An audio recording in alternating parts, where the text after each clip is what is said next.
kawayan.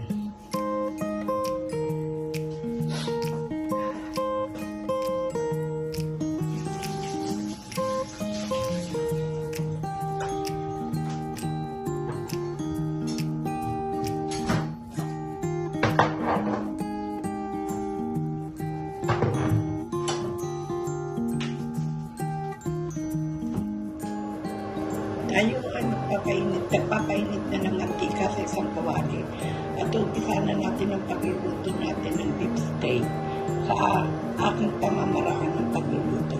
Ang sirloin o tenderloin steak ay hinati ko lang ho ng pastry at hindi ko na yan ibababad na napakatagal dahil yan ay malambot ng bahagi ng karne ng baka.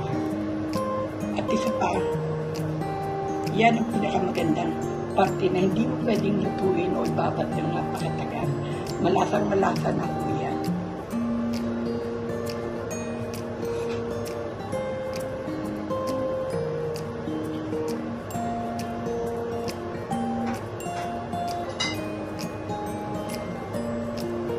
Sinabad ko lang po yan sa toyo, sibuyas at lemon.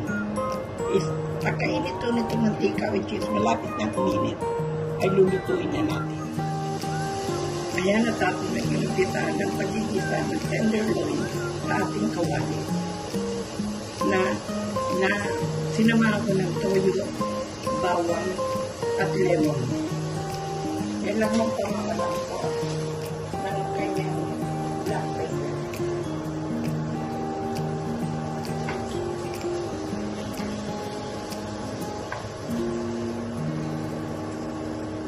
Hindi natin lulutuin ng matagal ito dahil itong karne ito ay hindi dapat lutuin ng matagal dahil sa napakaganda at malambot na karne na ito na bahagi ng parte ng beef.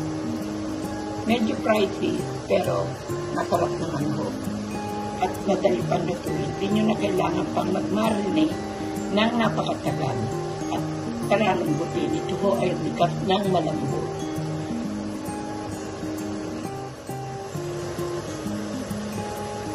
Malapit na siya lumambot at malapit na natin ilagay ang mga sahog niya. At pag yan ay nailagay na, yan ay luto na.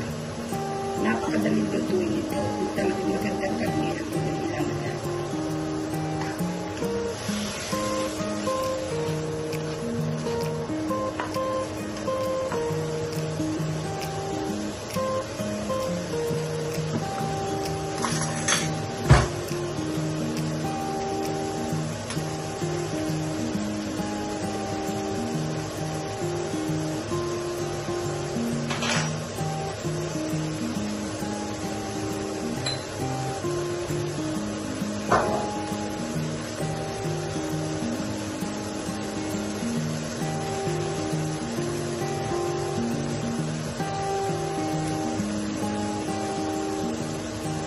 Tama na ang pagkalasa nito sa akin at ilalagay na natin ang kanyang mga sibuyas.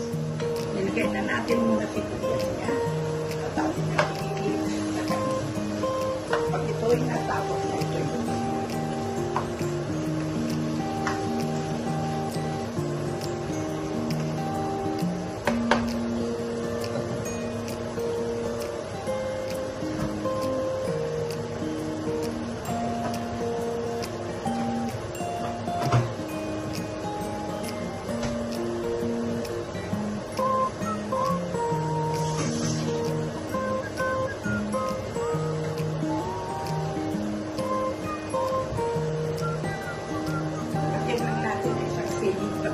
pangsigang para kung meron konting kick ang ating niluluto. So, ay tapos na.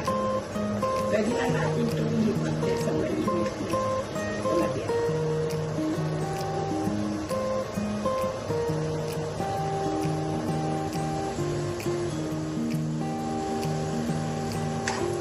Ilagay ko na ho ang sibuyas at atin na lang hahalo-haloin. Ito ho ay luto na. At nilipat na lang natin sa isang malinis na lagayan. Yan o ang aking way na pag-ito. Kung magandang karne ang inyong lulutuin, ay napakadali ko. Hindi na kailangan i-marinate pa o palambutin ang karne. Dahil ang minuto ay ito na. Dahil ang ilang kumulo ito ay sirloin o tenderloin. Hindi nyo rin pwede ipatagalin ang pagluluto nito dahil kukulat ang karne.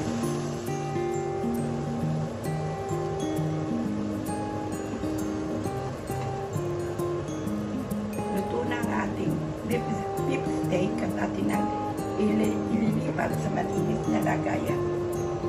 At ito ho ay luto na. Ililipat na lang natin sa isang malinis na lagayan at yan ay luto.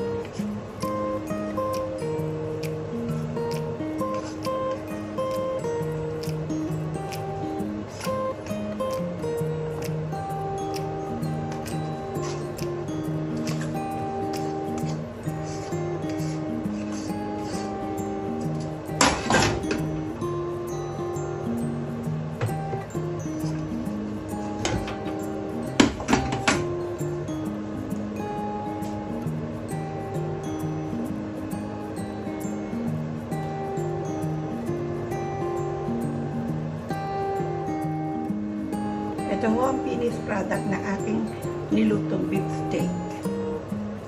Na ang ginamit kong karne ay tenderloin o sirloin steak. Luto na ho yan at yan ay panangalian naming mag-ina ngayong araw na ito. Ang oras na yun ay maaga pa, alas 10 lang ng umaga.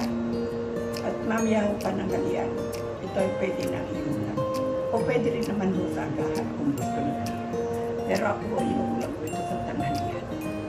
Maraming salamat sa inyong pagsubaybay sa aking pagluluto. At sana ho ang panay ninyong tangkilikin ng munti kong bahay sa aking mga ginagawa. Maraming salamat sa pagsubaybay at sa pagkilala ninyo sa aking mga niluluto. Maraming salamat sa inyong lahat. Hanggang sa muli. Ito na ho ang ating finished product at ako'y kakain at titikman ko ang aking niluto. Sana ho ay masarap ito, pero masarap dahil tinikman ko. At panay ko itong ginagawa kung sandaling lutuan lang ang aking gagawin. Ay ito ang pinakamadali kong pagluluto na hindi ko pinatatagal dahil sa ganda ng karne niya.